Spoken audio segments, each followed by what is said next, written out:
Far and away, the best prize that life has to offer is the chance to work hard at work worth doing. Theodore Roosevelt. Hello, my name is Luke Hale. I'm 16 years old and a sophomore at Throckmorton High School. Today, I want to discuss the gift of growing up in agriculture. The first documented use of the word teenager was publicly used barely 70 years ago in a 1941 issue of Reader's Digest. Prior to the 20th century, work and family were the primary occupations of the group we today call teenagers.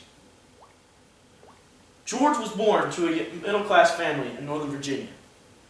At the young age of 11, he suffered the tragic loss of his father. And though his peers never considered him bright, he threw himself into his studies and mastered geometry, trigonometry, and surveying by the time he was 16. Shortly after, George got the opportunity to put his abilities to use at his first job. And at the young age of 17, he became the official surveyor of Culpeper County, Virginia. For the next 3 years, George endured the hardships of the frontier as he surveyed the unmapped territories with heavy logs and chains. This young man took on huge tasks at a young age. He not only survived, he rose to the occasion. Most of you may know him better as George Washington, the first president of the United States. President Washington's job was the norm for young men and women of his time. But the question is, what changed? Why is it that young men and women of the past were able to do things at 15 and 16 that many of today's 25 and 30-year-olds cannot even do? The answer is simple. The world has lowered their expectations for young people. Some say teens have become soft. The world does not expect much of us. Therefore, most teens don't put out much effort. While this may hold true in some areas, the teens of rural America are quite the opposite. Working alongside their parents on family farms and ranches doesn't just develop relevant skills, but opens doors to future career paths and creates strong personal values that spell success.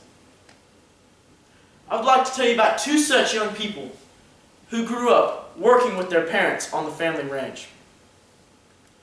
Meet Brad Bella, age 27, occupation farmer and rancher. Brad feels working with his parents on the ranch enabled him to gain a more hands-on experience than if he had to learn about production agriculture from a fellow boss or employee. He strongly believes he developed a deeper work ethic through the time spent working alongside his dad and granddad. Now meet Emily McCartney, age 19, occupation student. Emily feels working with her parents on the ranch enabled her to become a good steward to God's land and animals. Hard work was instilled in her at a young age, and she has grown to love the work through her parents teaching her the significance of agriculture. Therefore, she truly has ranching in her heart. According to USDA's Agriculture Research Service, 97.6% of all U.S. farms are considered family farms and are responsible for 85% of all U.S. farm production. Additionally, 86.1% of these farms are owner-operated, relying primarily on the principal owner, spouse, and immediate family to perform the majority of the work. In 2011, Secretary of Labor Hilda Salas proposed strengthening child labor laws that would restrict kids on farms and ranches from working with livestock and on tractors. Farmers and ranchers declared war, and under pressure, the Labor Secretary withdrew the proposed regulations.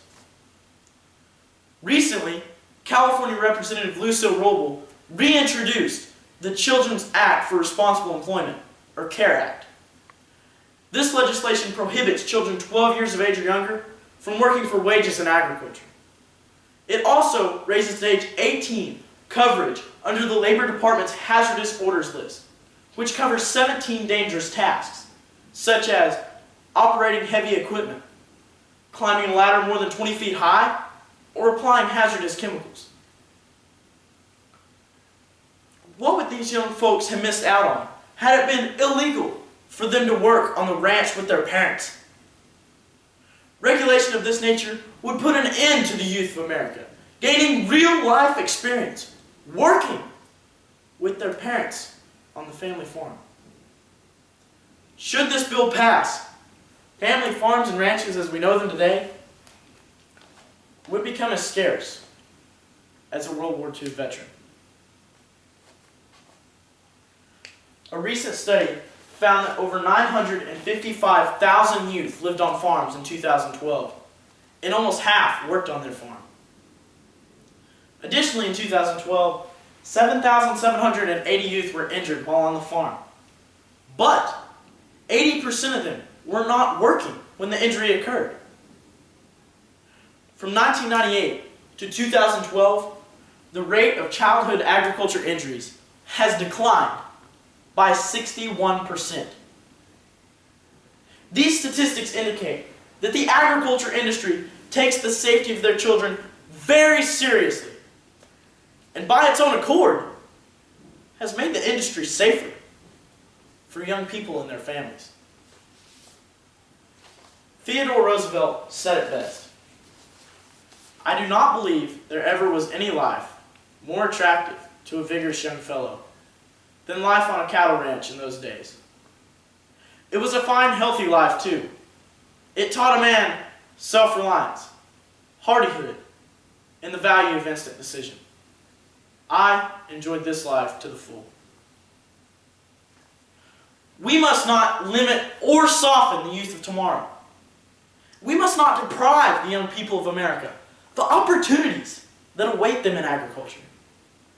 And we cannot sit back and allow the people who are uninformed of the facts to eliminate positive farm opportunities for our youth.